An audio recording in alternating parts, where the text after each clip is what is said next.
2019 में लोकसभा के पहले जब नरेंद्र भाई मोदी उदयपुर में जनसभा में आए थे, उस दिन त्रिपुरा वासियों को धन्य कर दिया था उन्होंने अपने शब्द से, अपने वाणी से बोला था, ये मेरे त्रिपुरा वासी, ये महान लोग है, ये दूरदर्शी है, ये मेहनती है, ये नया कुछ करके दिखा सकता है, इतिहास करने वाले लोग हैं।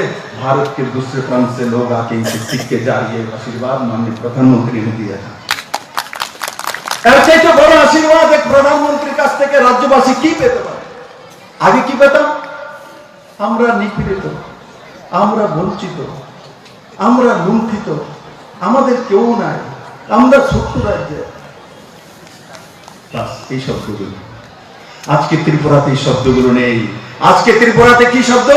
আজকে ত্রিপুরাতে স্পেশাল ইকোনমিক জোন, আজকে ত্রিপুরাতে আইসিপি ইন্টিগ্রেটেড চেকপোস্ট, আজকে ত্রিপুরাতে 18টি ফ্লাইট একসঙ্গে, আজকে ত্রিপুরাতে ইন্টারন্যাশনাল এয়ারপোর্ট, আজকে ত্রিপুরাতে 3200 কোটি টাকা ন্যাশনাল হাইওয়ে কাজ, আজকে ত্রিপুরাতে লজিস্টিক হাব, আজকে ত্রিপুরাতে মৈত্রী ব্রিজ, আজকে ত্রিপুরাতে চিটাগাং বন্দরগাহ, আজকে ত্রিপুরাতে পিডিএস সিস্টেমে প্রত্যেকের কাছে রেশনিং এর ব্যবস্থা, আজকে ত্রিপুরাতে গোমতী নদী দিয়েও ছোট জাহাজ কোথায় যাবে? কুইন পাইলট নিয়ে কোথায় যাবে?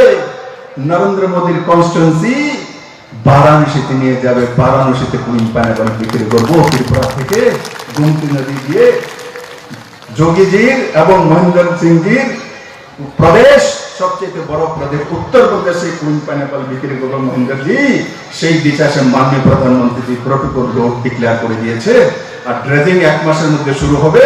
তো আগামী সিজন থেকে এই ছোট জাহাজ ভরে এখান থেকে গোমতী নদী হয়ে সিধা মোদীজির কনস্টিটুয়েন্সির যে লোকেরা মোদীজিকে জিতিয়ে প্রধানমন্ত্রী বানিয়েছে, সেই বারাণসীর লোকদেরকে ত্রিপুরার সবচেয়ে সুস্বাদু ফল কুইন পাইনাপল ত্রিপুরাবাসী উপহার দেবে। সেই দিশাতে ত্রিপুরা কাজ করছে। বন্ধুরা ত্রিপুরা নতুন দিশা নিয়েছে। আজকে 2 বছরের মধ্যে 96,400 কাছাকাছি রোজগার হয়েছে, 23,000 কাছাকাছি রেগুলার, আউটসোর্সিং, কন্ট্রাকচুয়াল, 23,000 কাছাকাছি চাকরি হচ্ছে বা হয়ে গেছে।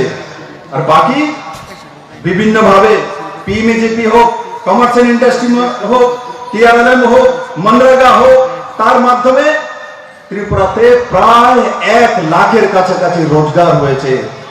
এখানে সিমনার আশপাশে ফুল চাষি রয়েছে, ফুল চাষের জন্য নতুন স্কিম আসছে। ত্রিপুরাতে 700-এর কাছাকাছি রেজিস্টার্ড ফুল চাষি আছে, তারা 6.5 কোটি টাকা রোজগার করে।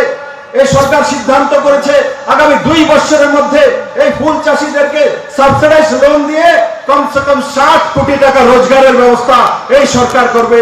বর্গাদার, ভূমিহীন, এ রাজ্যে লাগাতার 25 বছরের এক সরকার ছিল, খেতমজুর সরকারের নারা ছিল, কিন্তু বর্গাদারের জন্য, ভূমিহীনের জন্য কোন স্কিম এনেছে কি?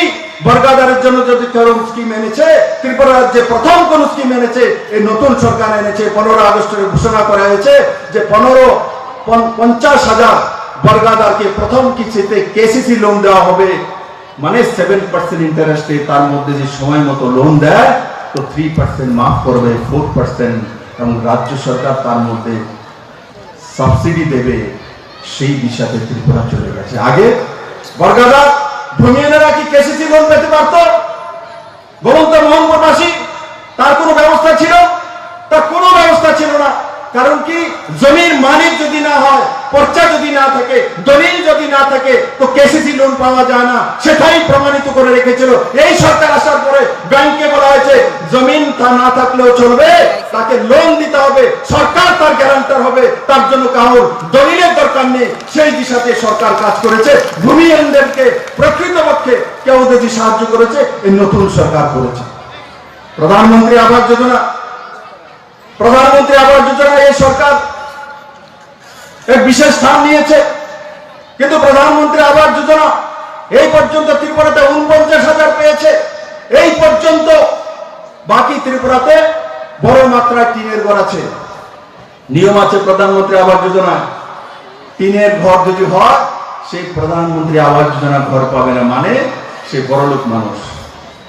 আমি যখন মাননীয় প্রধানমন্ত্রীকে বললাম, মাননীয় প্রধানমন্ত্রীজি, ত্রিপুরাতে নর্থ ইস্টে বৃষ্টি প্রচুর হয়, আমাদের যে টিনের ঘরগুলো সেগুলো ছনের ঘরের চাইতে কম পাতলা টিন দিয়ে তৈরি হয়, শুধু বৃষ্টি হয় তার জন্য আমরা টিন ব্যবহার করি, আমরা গরিব, আমাদের জন্য প্রধানমন্ত্রী আবাস যোজনা প্রথম আলাদা স্কিম করে দিন, যারা টিনের ঘর আছে এরাও যাতে পেতে পারে। মাননীয় প্রধানমন্ত্রীজি ত্রিপুরার জন্য স্পেশালি ব্যবস্থা করে দিয়েছেন, যাদের টিনের ঘর আছে, যারা গরিব তাদেরকেও প্রধানমন্ত্রী আবাস যোজনার ঘর দেওয়া হবে। প্রথম কিস্তিতে একসঙ্গে 50,000 ঘরের স্যাংশনের ব্যবস্থা মাননীয় প্রধানমন্ত্রী ত্রিপুরার জন্য করেছেন। বন্ধুরা, আজকে ত্রিপুরা সেই দিশাতে চলছে। প্রধানমন্ত্রী আবাস যোজনার ঘর হোক, আর ইন্টারন্যাশনাল এয়ারপোর্ট হোক, আইটি হাব হোক, এনসিআরটি সিলেবাস হোক, আর গোমতী নদী দিয়ে ছোট নৌকা হোক আর জাহাজ হোক, আর চিটাগাংয়ের বন্দরগাহ হোক, সব দিশাতে এই সরকার কাজ করেছে। আমি একবার এই ময়দানে যারা রয়েছেন, প্রধানমন্ত্রী আবাস যোজনার মাধ্যমে প্রধানমন্ত্রী কিষাণ সম্মান নিধি, এখানে বড় মাত্রায় কৃষক আছেন, প্রধানমন্ত্রী কিষাণ সম্মান নিধির মাধ্যমে এই মোহনপুরে 2,200 জন পেয়েছেন। 2,200 জন প্রধানমন্ত্রী কিষাণ সম্মান নিধির 6,000 টাকা করে তার অ্যাকাউন্টে আসছে। এই ময়দানে কে কে আছে যে 6,000 টাকা করে তার অ্যাকাউন্টে আসছে? হাত তুলুন তো। 6,000 টাকা। কেউ কমিশন নেয়? কেউ কমিশন নেয় আপনাদের কাছ থেকে? কেউ নেয় না। কিন্তু যদি পুরনো সরকার থাকতো, পুরনো ব্যবস্থা থাকতো, তাহলে কি আপনার অ্যাকাউন্টে 6,000 টাকা আসতে পারতো? কোথা দিয়ে আসতো সেটার বিষয়ে আপনারা জানেন। তাই বন্ধুরা, মোহনপুরের অনেক বিষয় বলার জন্য আমি এসেছিলাম আজকে, কিন্তু সময় অনেক হয়ে গেছে। আমার মনে হচ্ছে এই মহান মানুষদের কাছে আমার আরেকবার আসতে হবে। আজকে অনেক দেরি হয়ে গেছে, আপনাদেরও বাড়ি যেতে হবে। আজকে পুরো মোহনপুরের ডেটা নিয়ে এসেছিলাম, রতনবাবু তো ডেটা মাস্টার আমি জানি, কিন্তু মোহনপুরের ক্ষেতের লাইভ পর্যন্ত লিখে এনেছিলাম আজকে মোহনপুরের জন্য কি কি করেছে নতুন সরকার। কিন্তু সময় না থাকার কারণে আমি আরেকবার এই মহান মানুষের কাছে আসব। আর আপনারা রতনবাবুকে এমএলএ বানিয়ে মন্ত্রী বানিয়েছেন, মোহনপুরের ডেভেলপমেন্টের জন্য উনি যা যা করছেন তাকে ডাবল ইঞ্জিন লাগানোর জন্য আমি বিপ্লব দেব, তার সঙ্গে কাজ করব। আর মোহনপুরবাসী যাতে নতুন দিশা পেতে পারে, নতুন মোহনপুর তৈরি করতে পারে, নতুন মোহনপুর তৈরি হলেই নতুন ত্রিপুরা তৈরি হবে, সেই দিশাতে আমরা সবাই মিলে কাজ করব। সবাইকে অনেক অনেক ধন্যবাদ।